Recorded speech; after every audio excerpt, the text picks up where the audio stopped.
السلام علیکم ورحمۃ اللہ وبرکاتہ۔ حضرات گرامی، آج کا ہمارا قرآن کریم سے ایک بہترین واقعہ جس کا عنوان ہے دنیا کا سب سے پہلا قاتل اور سب سے پہلا مقتول، یعنی سب سے پہلے قتل کرنے والا اور سب سے پہلا مقتول، یعنی جسے قتل کیا گیا ہے۔ آج ہم قرآن کریم سے یہ واقعہ سننے جا رہے ہیں۔ سب سے پہلا قاتل کون ہے، سب سے پہلا مقتول کون ہے، یہ معلوم کرنے کے لیے ہمیں سب سے پہلے حضرت آدم علیہ السلام کے تعلق سے معلوم ہونا ضروری ہے،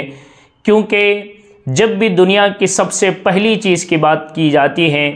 دنیا کے سب سے پہلے انسان کی بات کی جاتی ہے، تو وہ حضرت آدم علیہ السلام ہیں۔ حضرت آدم علیہ السلام دنیا کے سب سے پہلے انسان ہیں۔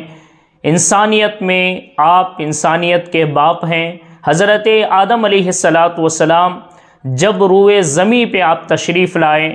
تو آپ حضرت حوا علیہ السلام کے ساتھ ملاقات ہوئی۔ یہ بھی بات یاد رکھیں، اللہ تعالیٰ نے سب سے پہلے انسان حضرت آدم علیہ السلام کو بنایا، پھر اس کے بعد جنت میں حضرت آدم علیہ السلام کے بائیں پھسلی سے حضرت حوا علیہ السلام کو پیدا فرمایا۔ یہ دونوں زمین پہ جب نازل ہوئے،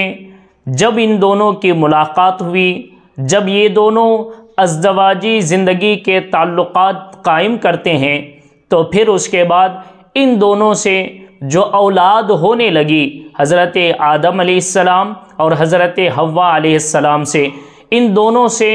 جب بھی اولاد ہوتی تھی تو حضرت حوا علیہ السلام کے ایک حمل سے 2 اولاد ہوتی تھی، ایک لڑکا اور ایک لڑکی پیدا ہوا کرتی تھی۔ حضرت آدم علیہ السلام کے شریعت میں حکم یہ تھا کہ جس حمل میں لڑکا لڑکی پیدا ہوئے ہیں، ایک ساتھ جو لڑکا جو لڑکی پیدا ہوئے ہیں، وہ دونوں بھائی بہن ہیں، اور ان دونوں کے لیے ایک دوسرے کے ساتھ تعلقات، نکاح یہ حرام تھا، بلکہ آپ کی شریعت کا حکم یہ تھا کہ جو دوسرے حمل میں لڑکا لڑکی ہوئی ہیں، اس حمل کا لڑکا اس حمل کی لڑکی کے ساتھ اور اس حمل کی لڑکی اس حمل کے لڑکی کے ساتھ نکاح کر سکتے ہیں۔ یہ آپ کے شریعت کے لیے، آپ کے اولاد کے لیے یہ حکم تھا۔ حضرت آدم علیہ السلام جب آپ کی اولاد ہوئی تو ان میں سے ایک لڑکا قابیل ہے، اور قابیل کے ساتھ جو لڑکی پیدا ہوئی اس لڑکی کا نام اقلیمہ ہے، اور پھر دوسرے حمل میں ایک لڑکا پیدا ہوا جس کا نام حابیل ہے، اور اس لڑکے کے ساتھ ایک لڑکی پیدا ہوئی جس کا نام لواذا ہے۔ یہ دونوں جب نکاح کا ان کے دونوں کے درمیان طے پانے لگا تو حضرت آدم علیہ السلام نے حکم فرمایا، ان دونوں کو بلا کر، قابیل اور حابیل دونوں کو بلا کر حکم فرمایا کہ دیکھو، تم دونوں کے نکاح کا حکم یہ ہے کہ قابیل اپنی بہن کے ساتھ نکاح نہیں کرے گا، بلکہ حابیل کے ساتھ پیدا ہونے والی لڑکی کے ساتھ نکاح کرے گا، اور حابیل اپنی بہن کے ساتھ نکاح نہیں کرے گا، بلکہ قابیل کے ساتھ پیدا ہونے والی لڑکی کے ساتھ نکاح کرے گا۔ جب یہ حکم حضرت آدم علیہ السلام نے سنایا تو حابیل جو تھے بڑے نیک صفت، بڑے اچھے اخلاق کے، باپ ماں کے فرما بردار تھے، تو آپ نے کہا کہ جیسے آپ کا حکم ہے وہ سر آنکھوں پر ہے، لیکن قابیل چونکہ ایک نافرمان شخص تھا، ایک بد کردار آدمی تھا، حسد و بغض سے بھرا ہوا آدمی تھا، قابیل نے کہا کہ نہیں، میں حابیل کی بہن کے ساتھ نکاح نہیں کروں گا، میں اپنی ہی بہن کے ساتھ نکاح کروں گا۔ حضرت آدم علیہ السلام نے پوچھا کہ تو اپنی بہن کے ساتھ کیسے نکاح کر سکتا ہے اور کیوں کرنا چاہتا ہے؟ قابیل نے کہا کہ میری بہن بظاہر حابیل کے بہن سے زیادہ خوبصورت ہیں،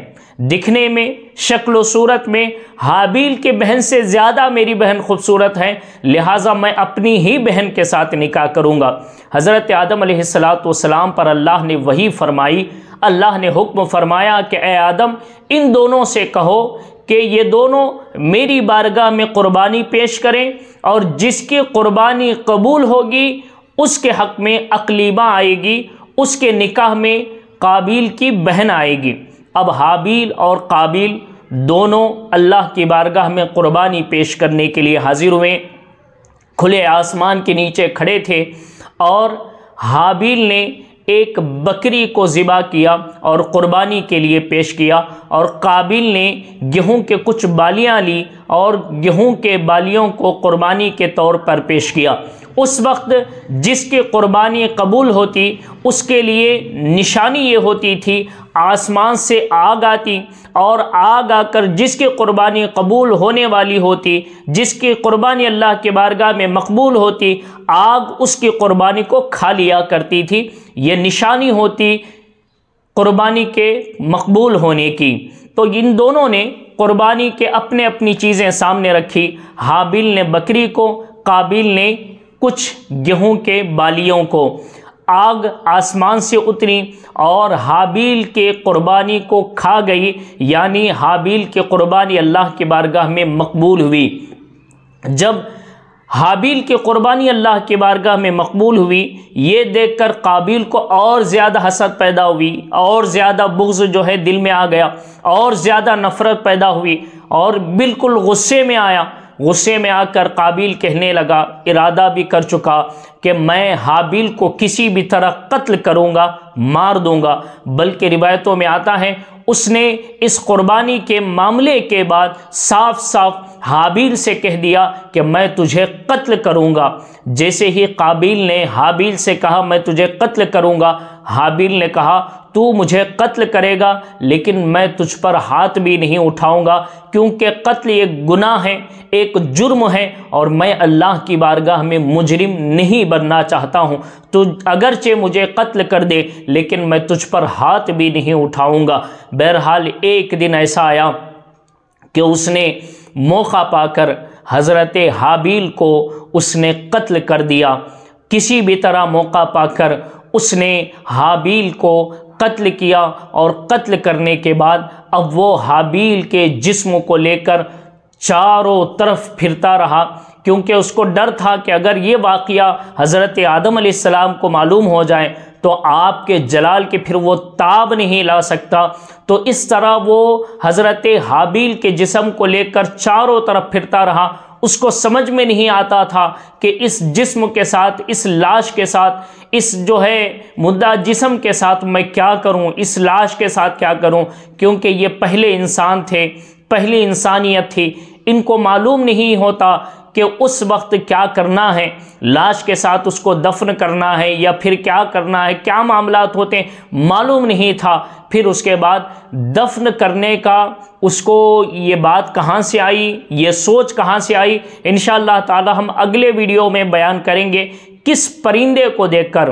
کس کو دیکھ کر قابیل نے حابیل کو دفن کیا، اور دفن کرنے کا سلسلہ، لاشوں کو، مردوں کو، جنازوں کو دفن کرنے کا طریقہ کب سے چلا ہے، کس کو دیکھ کر یہ طریقہ اپنایا گیا، انشاءاللہ ہم اگلے ویڈیو میں سنیں گے۔ بہرحال دفن ہونے کے بعد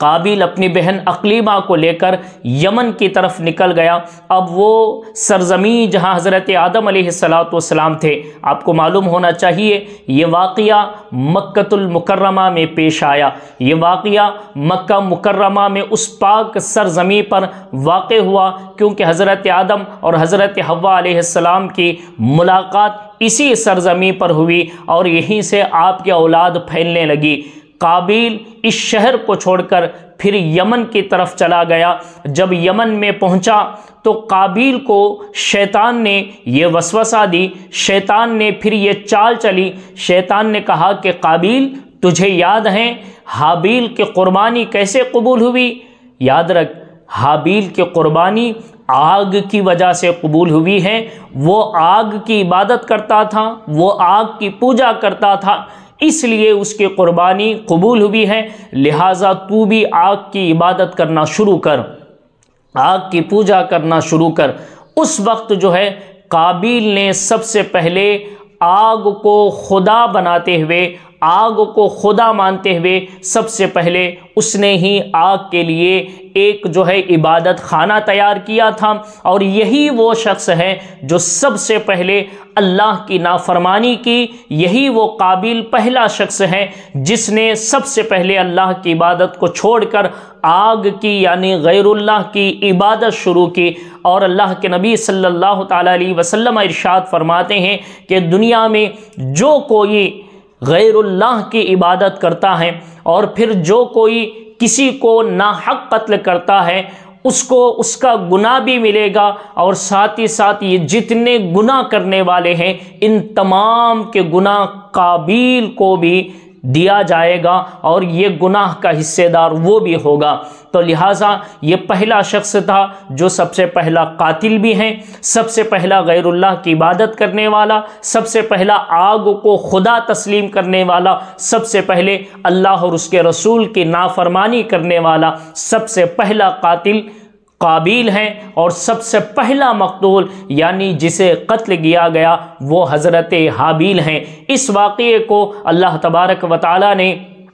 قرآن پاک میں پارہ نمبر 6 سورہ مائدہ آیت نمبر 27 سے لے کر آیت نمبر 30 تک ان 3 آیتوں میں اللہ تبارک و تعالی نے اس واقعے کو ذکر فرمایا۔ آپ قرآن شریف کھولیں اور ان آیتوں کو پڑھیں، کیونکہ ان آیتوں کو میں پڑھوں گا، ترجمہ کروں گا، ہو سکتا ہے ویڈیو لمبی ہو۔ آپ ان تمام آیات کو پڑھ لیں اور اس کی تفاسیر پڑھیں، آپ کو معلوم ہوگا کہ کس طرح جو ہے قابیل نے حابیل کو قتل کیا اور کس طرح یہ تمام واقعہ پیش آیا۔ دیکھیں اس واقعے سے چند نصیحتیں یہ ملتی ہیں۔ ایک تو یہ ہے کہ قتل سب سے پہلا اور سب سے بڑا جرم ہے، گناہ ہے۔ اللہ کی بارگاہ میں یہ جرم جو ناحق قتل کیا جاتا ہے، ناحق کسی کو مارا جاتا ہے، اللہ تبارک و تعالیٰ کے ہاں سب سے بڑا گناہ ہے۔ اور دوسری نصیحت یہ ہے کہ آدمی اسی وقت قتل پر آمادہ ہوتا ہے، کسی کی برائی کرنے پر آمادہ ہوتا ہے جس وقت اس کے دل میں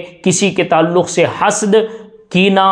بغض، نفرت جیسی بیماریاں جنم لیتی ہیں۔ لہٰذا ہمیشہ اپنے دل کو کسی کے حسد سے، کسی کے بغض سے، کسی کی نفرت سے، کسی کے کینے سے اپنے دل کو ہمیشہ بچانا ہے، ہمیشہ اپنے دل کو پاک و صاف رکھنا ہے، نہ کسی کے تعلق سے نہ حسد کرے، نہ غیبت کرے، نہ لالچ میں آئے، نہ کسی چیز میں لائے۔ اگر اس طرح ہوگا تو انشاءاللہ تعالی شیطان کے مکر و فریب سے بچ جائیں گے۔ دیکھیے شیطان یہاں اس کو بہکایا، اس کو غلط راستے پر لے گیا، اس کا ایک نتیجہ یہ ہے کہ اس کے دل میں حسد اور بغض بھر چکا تھا۔ تو جس کے دل میں حسد ہوگا، بغض ہوگا، نفرت ہوگی، کسی کے تعلق سے برائیاں ہوگی، تو شیطان اس کو بہت جلد پھسلا دیتا ہے، شیطان اس کو بہت جلد بہکا دیتا ہے۔ اسی لیے ہمیشہ اگر شیطان کے وسوسوں سے بچنا ہے، اپنے دل کو حسد اور بغض سے ہمیشہ پاک رکھنا ہے۔ اللہ سے دعا ہے اللہ تعالیٰ ہم تمام کو اپنے دلوں میں صفائی ستھرائی لانے کی توفیق عطا فرمائے۔ حسد، کینہ، بغض، دشمنی جیسی بری بیماریوں سے اللہ تعالی ہر مسلمان کی حفاظت فرمائے۔ ہم اگلے ویڈیو میں بتائیں گے کہ قابیل نے حابیل کو کس طرح دفن کیا، کس پرندے کو دیکھ کر قبل دفن کرنے کا آئیڈیا قابیل کے ذہن میں آیا۔ انشاءاللہ ہم اگلے ویڈیو میں بیان کریں گے، آپ اگلے ویڈیو کو بھی ضرور سنیں۔ السلام علیکم ورحمۃ اللہ وبرکاتہ۔